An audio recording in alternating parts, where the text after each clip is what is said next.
Hey everyone, this is Chapter 9. Toot Toot felt that 4 cents was far too little for a prime Corona cigar box, and in that he was probably right. Cigar boxes were highly prized objects in prison. 1,000 different small items could be stored in them. The smell was pleasant, and there was something about them that reminded our customers of what it was like to be free men, because cigarettes were permitted in prison, but cigars were not, I imagine. Dean Stanton, who was back on the block by then, added a penny to the pot, and I kicked one in as well.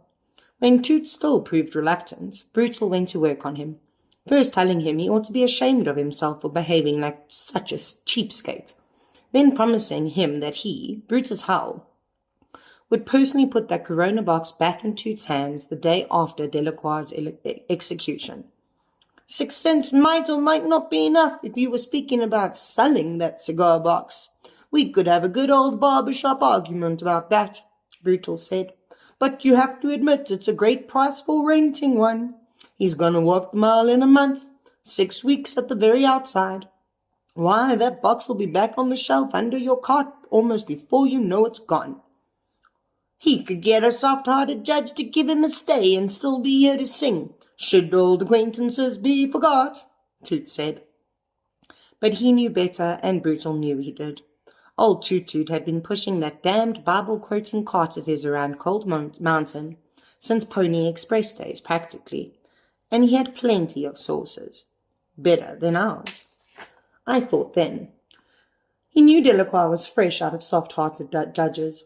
All he had left to hope for was for the governor, who as a rule didn't issue clemency to folks who had baked half a dozen of his constituents.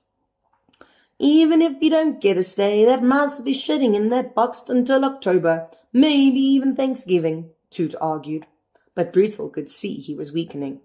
Who gonna buy a cigar box? Some mouse been using for a toilet. Oh, geez Louise, Brutal said. That's the dumbest thing I've ever heard you say, Toot. I mean, that takes the cake.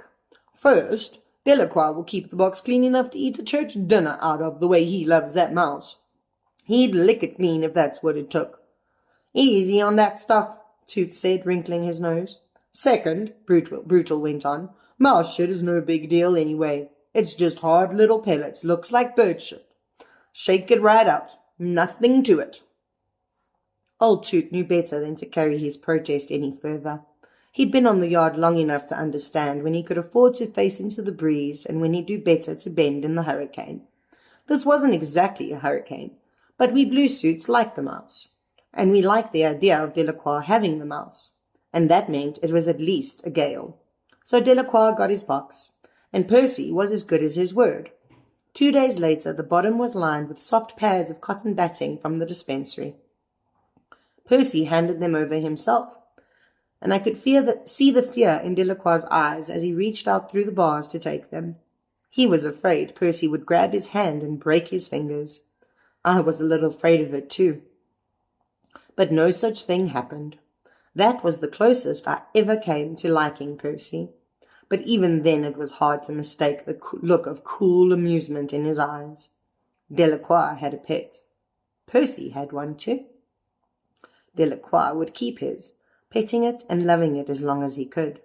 Percy would wait patiently as a man like him could anyway, and then burn his alive. Mousy Hilton, open for business, Harry said. The only question is, will the little bugger use it? That question was answered as soon as Delacroix caught Mr. Jingles up in one hand and lowered him gently into the box. The mouse snuggled into the white cotton as if it were Aunt Bea's comforter, and that was his home from then until, well, I'll get to the end of Mr. Jingles' story in good time. Old Toot Toot's worries that the cigar box would fill up with mouse shit proved to be entirely groundless.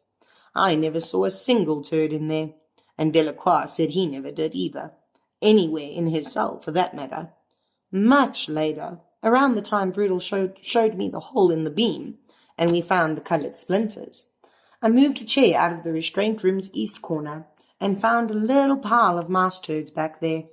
He had always gone back to the same place to do his business. Seemingly, and as far from us as he could get. Here's another thing. I never saw him peeing, and usually mice can hardly turn the faucet off for 2 minutes at a time, especially while they're eating. I told you, the damned thing was one of God's mysteries. A week or so after Mr. Jingles had settled into the cigar box, Delacroix called me and Brutal down to his cell to see something. He did that so much it was annoying. If Mr. Jingles so much as rolled over on his back with his paws in the air, it was the cutest thing on God's earth as far as that half-pint Cajun was concerned. But this time, what he was up to really was sort of amusing. Delacroix had been pretty much forgotten by the world following his conviction. But he had one relation, an old maiden aunt, I believe, who wrote him once a week. She had also sent him an enormous bag of peppermint candies, the sort which are marketed under the name Canada Mints these days. They looked like big pink pills. Delacroix was not allowed to have the whole bag at once, naturally. It was a 5-pounder, and he would have gobbled them until he had to go to the infirmary with stomach gripes. Like almost every murderer we ever had on the mile, he had absolutely no understanding of moderation. We'd give them out to him 6 at a time, and only then if he remembered to ask. Mr. Jingles was sitting beside Delacroix on the bunk when we got down there, holding one of those pink candies in his paws and munching contentedly away at it. Delacroix was simply overcome with delight. He was like a classical pianist, watching his 5-year-old son play his first halting exercises. But don't get me wrong, it was funny, a real hoot. The candy was half the size of Mr. Jingles, and his white-furred belly was already distended from it. "Take it away from him, Eddie," Brutal said, half laughing and half horrified. "Christ almighty Jesus, he'll eat till he busts. I can smell the peppermint from here. How many of you let him have?" "That's his second," Delacroix said, looking a little nervously at Mr. Jingles' belly. You really think he, busts his guts?" "Might," Brutal said. That was enough authority for Delacroix. He reached for the half-eaten pink mint. I expected the mouse to nip him, but Mr. Jingles gave over that mint, what remained of it anyway, as meek as could be. I looked at Brutal, and Brutal gave his head a little shake as if to say no, he didn't understand it either. Then Mr. Jingles plopped down into his box and lay there on his side in an exhausted way that made all 3 of us laugh. After that, we got used to seeing the mouse sitting beside Delacroix, holding a mint and munching away on it just as neatly as an old lady at an afternoon tea party, both of them surrounded by what I later smelled in that hole in the beam, the half-bitter, half-sweet smell of peppermint candy. There's one more thing to tell you about Mr. Jingles before moving on to the arrival of William Wharton, which was when the cyclone really touched down on E-Block. A week or so after the incident of the peppermint candies, around the time when we'd pretty much decided Delacroix wasn't going to feed his pet to death. In other words, the Frenchman called me down to his cell. I was on my own for the time being.